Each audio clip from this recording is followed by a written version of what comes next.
I think it's very difficult to get millennials interested in anything that is not about themselves, you know. I'm very fortunate, you know, because at least I know I have a kick-ass millennial that I trained myself when I left the festival, and that's my youngest daughter, who is now 23 years old and an associate general manager of the Quad Cinema in New York City, the first art multiplex in New York City, which was remodeled by Charles Cohen and reopened a couple of years ago. And when I left the festival in 2001, my audience shrunk to one, and that one was my daughter.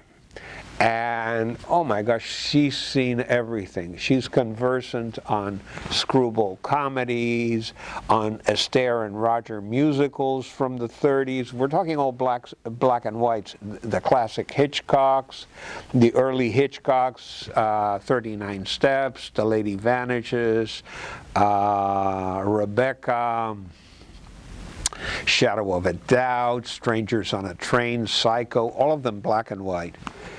What would I do for a millennial right now, in this day and age, in 2018, in October of 2018?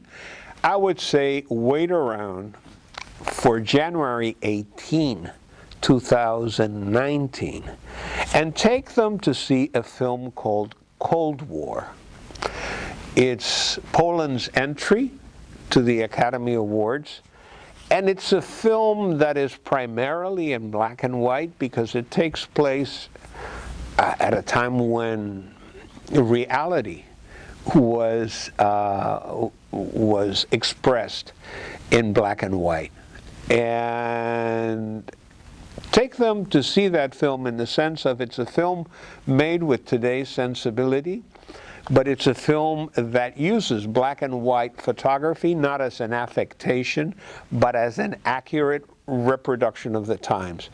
And it shows the contrast with black and white and color and the dynamics of both. And only I think what the reason why I think this film makes its point so eloquently is because the two possibilities are contrasted and used to their maximum effect side by side or jointly. So that the message is black and white is not necessarily better than color, even though I feel it perhaps is more expressive by its sheer limitation. But there's just like it has a different palette pictorially, it also has a different palette emotionally. So, you know, I would pick the standout film of the year in black and white. In this case, in this year, it would be Cold War. And I would take the millennial, sit them down, and have him marvel at it. It's just, you realize, I know that some films are done in black and white as an affectation, but that is not the case. It's very difficult. It's much harder to shoot in black and white than it does in color. You know, color does a lot of the heavy lifting.